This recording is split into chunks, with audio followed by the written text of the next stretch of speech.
Hello and welcome to the channel. Channel पे नए हैं तो काइंडली सब्सक्राइब कीजिए, वीडियो पसंद है उसको लाइक भी कीजिएगा।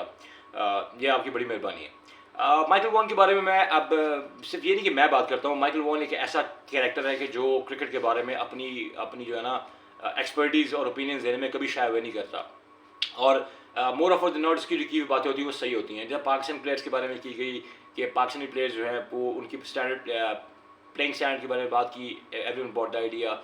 और फिर जब उसने कहा कि आईपीएल खेल के जो टीम वहाँ पर आ रही है वर्ल्ड कप में आ रही तो बेहतर प्रमोट होती, पाकिस्तान से ना खेलते, स्टफ लाइक दैट। वॉन की कभी जो कमेंट्स हैं बहुत बहुत वो आउटवर्ड होते हैं और बड़े ब्लंट होते हैं, लेकिन कमेंट्स हर बंदा अपने राइट रखता है।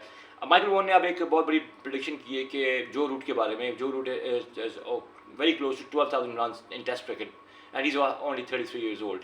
तो उसने कहा कि जो ट्रजेक्टरी पे रूट जा रहा है और उसकी रिसेंट जो फॉर्म लगी हुई है, मुझे लगता है कि उसको वॉन को लगता है माइकल वॉन को कि Joe Root has all the capacity to to he might be in a position to break the great Sachin Tendulkar's record.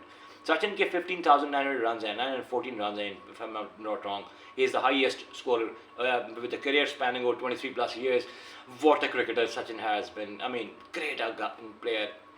India को इतने बड़े बर्डन को उस वक्त 1 अरब की आबादी को अपने शोल्डर्स पे 10-12 साल उसने कैरी किए। ये सारे बाद में आए थे।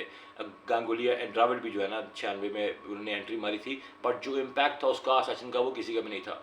अब जो रूट के बारे में वॉन ने ऐसी बात क्यों की? बिकॉज वो अब उसके पास अगर वो अच्छी फॉर्म लगी रहती है उसकी और वो स्कोर्स करता है, बिकॉज इसकी जब इसने वेस्ट इंडीज़ के खिलाफ सेकंड इनिंग में 100 मारा तो देखा शुक्र अल्लाह का, उन्हें कहा thank God he put his reverse scoop shot in the locker, otherwise century ना कर सकता। बहरहाल such is the standard of commentary, actually high standard of commentary Michael Vaughan sets for himself. वो एक इंग्लैंड का एक बड़ा सक्सेसफुल कैप्टन भी रहा हुआ है, तो भी he has all the rights to have his opinion. तो यहाँ पर अभी वो एलिस्टर कुक को भी सरपास कर जाएगा और ब्रायन लारा को भी I think he is soon to surpass. He is hardly 10-15-20 run away from surpassing these records, and then obviously 12,000 run कर लेता है at this stage in the career। Form लगी हो तो आप कह सकते हैं बात, बट 3 साल में अब क्या समझ रहे हैं? If you ask me, I think he will not be able to do that. In the past players like याक Kallis, Ricky Ponting, Kumar Sangakkara, they all they all were knocking at the doors, कि वो सचिन का record को level करे या उसको cross करे, but they couldn't do it. अब Root being 33 and if he continues playing this way and if he has 3 to 4 years of cricket left in him, let's see what happens. He's an exciting cricketer and no doubt one of those Fab Fours जो कि 10 साल से इस game को cricket को सर्व कर रहे हैं। और टेस्ट मैचेस में Joe root is still a very very relevant and a very pertinent figure in the English camp.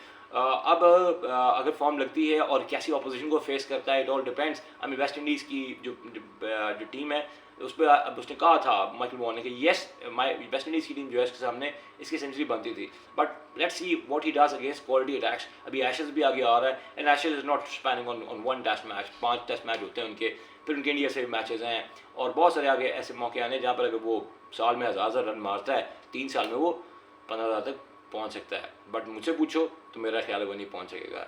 ये सारी बातें जो ये तो मैंने अपना तर्जीह दे दिया, but 2 cents would mind। But Michael Vaughan कहता है कि this boy has the capacity and I think he will do it. So if Vaughn says let's see what happens, what future holds, if he stays fit, if he stays sharp and if he stays in his element, he might be able to do that as per Michael Vaughan's article in the Telegraph. Thank you so much for your time.